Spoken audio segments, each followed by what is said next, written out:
Assalamualaikum dan salam sejahtera. Saya Nadiana Fatihah binti Abdul Najib, merupakan pelajar Ijazah Sarjana Muda Sains Politik dengan kepujian ingin membentangkan kajian saya yang bertajuk Dari Perak ke Putrajaya, Pengaruh Institusi Belajar dalam Politik Kontemporer Malaysia. Pada bahagian pengenalan dapat dilihat negara Britain, Jepun, Jordan, Thailand mengamalkan sistem raja berperlembagaan.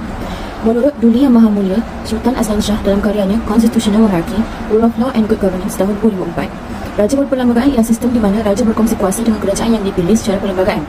Perlembagaan yang dimaksudkan ialah perlembagaan dalam semua demokrasi perlembagaan yang kemudian memperuntukkan kuasa kepada tiga organ kerajaan iaitu eksekutif, perundangan dan kehakiman. Raja berperlembagaan bermaksud ia merupakan jawatan tertinggi dalam politik. Malaysia juga merupakan sebuah negara yang mengamalkan raja berperlembagaan dan demokrasi berparlimen dan mempunyai sistem raja yang unik. Terdapat 9 raja-raja dan salah seorang dari raja-raja tersebut akan menjadi agung untuk tempoh 5 tahun. Di bawah sistem giliran, pemerintahan beraja memang sudah sedia wujud dalam sistem sosial di negeri-negeri Melayu sejak berabad-abad lamanya. Tanah Melayu melalui beberapa siri perlembagaan di mana Melayu Union diperkenalkan pada tahun 1946 dan Sultan hanya berkuasa dalam adat istiadat Melayu dan agama Islam sahaja, manakala kuasa pentadbiran dipegang oleh Gabunor. Pemberontakan yang berlaku pada tahun 1946 mengakibatkan perlembagaan Melayu Union dibubarkan dan Persekutuan Tanah Melayu ditemukan pada tahun 1948. Menerusi perlembagaan ini, hak-hak kesultanan dikembalikan semula. Kedudukan institusi beraja semakin dikukuhkan lagi dalam perlembagaan Persekutuan 1957. Kemerdekaan Tanah Melayu iaitu pada 31 Ogos 1997, kedudukan institusi beraja dalam perlembagaan Persekutuan 1997 menerusi konsep raja berperlembagaan. Pada bahagian permasalahan kajian, Malaysia mengamalkan sistem demokrasi berparlimen dan raja berperlembagaan dalam pemerintahannya. Justru itu, kuasa raja berperlembagaan di Malaysia adalah terhad menurut Perlembagaan Persekutuan Malaysia. Perlembagaan Persekutuan dan Negeri menetapkan kuasa bagi Yang di-Pertuan Agong, YDP dan Raja-Raja. Skop kuasa yang dinyatakan dalam perlembagaan tidak selalu ditaklifkan dengan jelas dan kadang-kadang telah menyebabkan salah faham. Justru itu, isu krisis perlembagaan Perak tahun 2009 telah menjadi permasalahan kajian penyidik. Ini adalah untuk melihat bermulanya campuran institusi belajar dalam hal politik, iaitu isu pemecatan Menteri Besar yang dilihat terdapat campur tangan Sultan dalam isu tersebut. Undang-Undang Tubuh Negeri Perak memperlihatkan bahawa kuasa Sultan adalah terhad dari segi pelantikan dan pemecatan Menteri Besar. Artikel 18-1 Undang-Undang Tubuh Negeri Perak mengiktiraf Sultan sebagai Ketua Negeri yang dinak Nasihat Tun, kecuali dalam perkara di mana Undang-Undang Tubuh Negeri Perak memperuntukkan bahawa Sultan boleh bertindak atas budi pencari baginda semata-mata. Seterusnya, Artikel 18-2 adalah peruntukan untuk Sultan melantik Menteri Besar dan atas kuasa budi bicaranya boleh menangguhkan permohonan pembubaran DUN. Manakala Artikel 16-6 mensyaratkan bahawa DUN merupakan pihak yang menentukan sama ada ia menaruh keyakinan terhadap Menteri Besar selaku Ketua Majlis Eksekutif menerusi undi tidak percaya terhadap Menteri Besar. Artikel 16-7 pula memperuntukkan bahawa kecuali Menteri Besar, anggota-anggota lain Majlis Eksekutif memegang jawatan atas perkenan Sultan dan mereka, anggota eksekutif, boleh dipecat dari jawatan oleh Sultan yang bertindak atas nasihat Menteri Besar.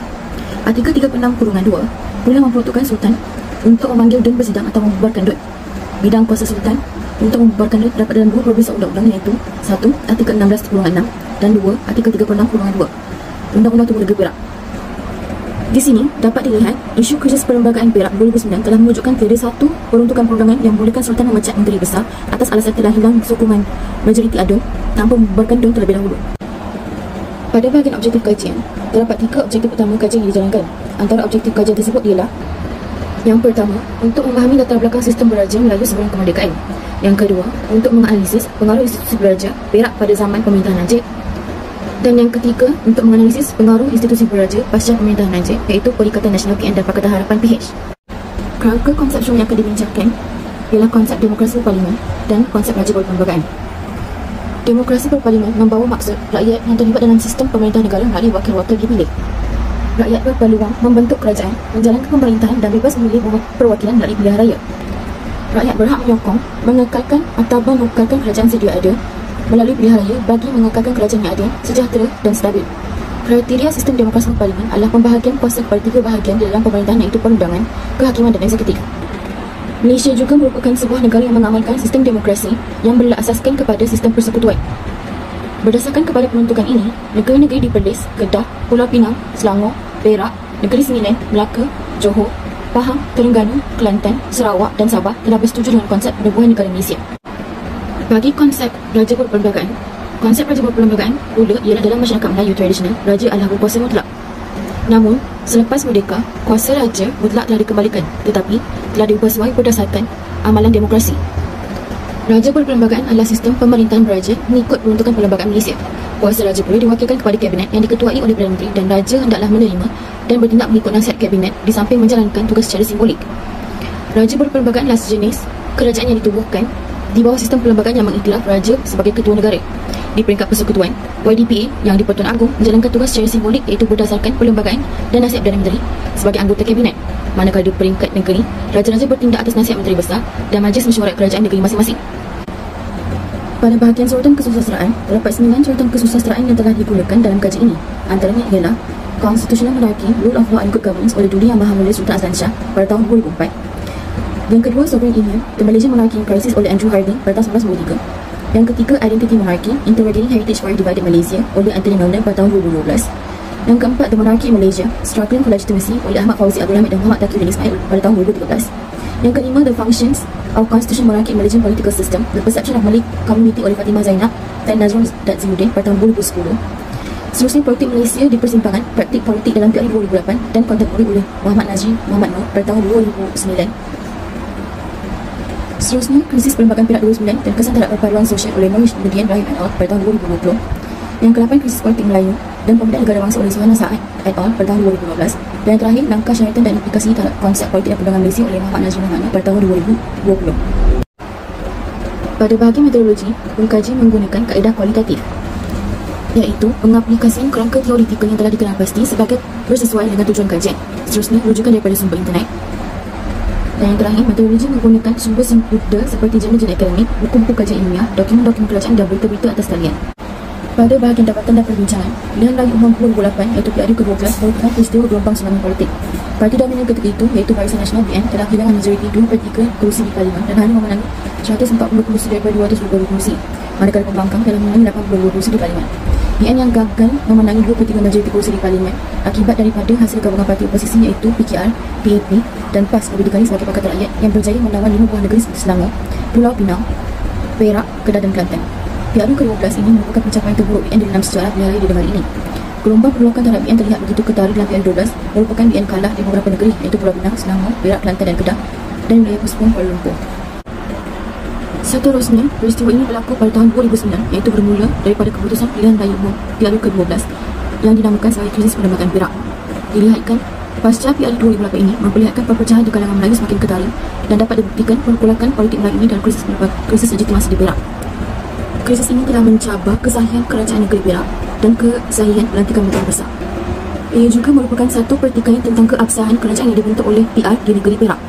Keputusan PRU ke-12 kerajaan negeri dibentuk oleh Pakatan Rakyat PR yang telah memenangi majoriti kerusi itu, namun gagal untuk membentuk kerajaan negeri di Perak. Ini kerana 3 adan pihak dari PR melompat parti dan mengisytiharkan mereka menyokong BN. Oleh hal yang demikian, BN pantas memikirkan pentadbiran PR yang diketuai oleh Datuk Seri Muhammad Izzah Jamaluddin dan menamakan seorang wakil rakyatnya iaitu Datuk Seri Zamri Abdul Kadir sebagai Menteri Besar. Menteri Besar Perak ketika itu, Izzah Jamaluddin, bertemu dengan Sultan Perak bagi mendapat perkenan untuk membubarkan DUM serta mengadakan pilihan raya semula dan seterusnya memiliki kerajaan baru secara sah. Namun gagal untuk mengadakan pilihan raya semula tersebut. Hal ini diberitahu daripada kenyataan media dari pejabat Sultan Perak pada 5 Februari 2009 menyatakan bahawa Sultan Perak bertitah tidak akan membubarkan Dewan Undangan Negeri DUN dan menitahkan Muhammad Izzah serta anggota Majlis Mesyuarat Negeri meletakkan jawatan. Sekiranya enggan, maka jawatan mereka dianggap kosong. Pada 6 Februari 2009, Zamri Abdul Kadir dilantik sebagai Menteri Besar Perak ke-11 menggantikan Izzah Jamaluddin yang belum memegang jawatan berkenaan pada 17 Mac 2008. Krisis ini menimbulkan kontroversi berpanjangan kerana ada pihak mendakwa BN telah membeli ketiga-tiga wakil rakyat Pakatan Rakyat untuk melompat parti bagi membolehkan BN membentuk kerajaan di negeri Perak. Di sini dapat dilihat bahawa Sultan Perak memainkan peranan dalam kejayaan BN untuk membentuk kerajaan negeri baru di Perak. Dipersoalkan apakah peranan Sultan dalam proses ini. Tambahan pula, adakah Undang-Undang Tubuh Negeri Perak memberi kuasa kepada Sultan untuk memecat Menteri Besar. Undang-Undang Tubuh Negeri Perak memperlihatkan bahawa kuasa Sultan adalah terhad dari segi pelantikan dan pemecatan Menteri Besar. Artikel 18-1, 18-2, 16-6, 16-7 dan artikel 36-2 adalah berkenaan dengan dua undangan negeri. Pelantikan Zamri Kadir dan pemecatan Izzah Jamaluddin dapat dilihat bahawa pendapat peribadi atau keputusan Sultan tidak sesuai dengan artikel 16-6 yang mensyaratkan bahawa DUN merupakan pihak yang menentukan sama ada ia menaruh keyakinan terhadap Menteri Besar. Dijelaskan tiada satu peruntukan perundangan yang membolehkan Sultan memecat Menteri Besar atas alasan telah hilang sempurna majoriti ADUN tanpa membubarkan DUN terlebih dahulu. Pada bahagian rumusan, peralihan kuasa di negeri Perak dilihat sebagai kurang demokratik dan menyebabkan kerajaan BN di Perak mengalami krisis legitimasi yang serius. Dapat dilihat juga bahawa kuasa politik Melayu semakin lemah. Seharusnya bagi membentuk kerajaan baru, pilihan raya semula perlu diadakan, namun ia tidak berlaku yang menyebabkan politik negeri Perak berada dalam keadaan huru-hara. Dalam konteks krisis sekarang ini, berdasarkan inovasi pemerintahan otoritarian dalam mengubah kerajaan melalui sekali, legasi pentadbiran BN di bawah pemerintahan Najib dengan membelakangkan konvensyen perlembagaan dan prosedur perundangan telah membangkitkan ketidaktentuan politik dan kejegaruan prosedur. Keadaan lebih rumit dengan pelbagai penentangan terhadap puncak pimpinan negara seperti perebutan kuasa dan konflik dalam parti yang ternyata memecah belahkan rakyat. Kesamaan empat parti dilihat sebagai suatu tindakan yang sangat baik kepada parti, walaupun ia suatu yang sah, tapi ia tidak bermoral. Sekiranya hal ini tidak diperbetulkan, ia akan menghilangkan fungsi sebenar sesebuah pihak itu dijalankan, dan kestabilan pemerintahan politik Malaysia akan dipenuhi dengan ketidaktentuan dengan hal tujuan pemerintahan dan kepimpinan, sekaligus keselamatan negara tidak akan terjamin.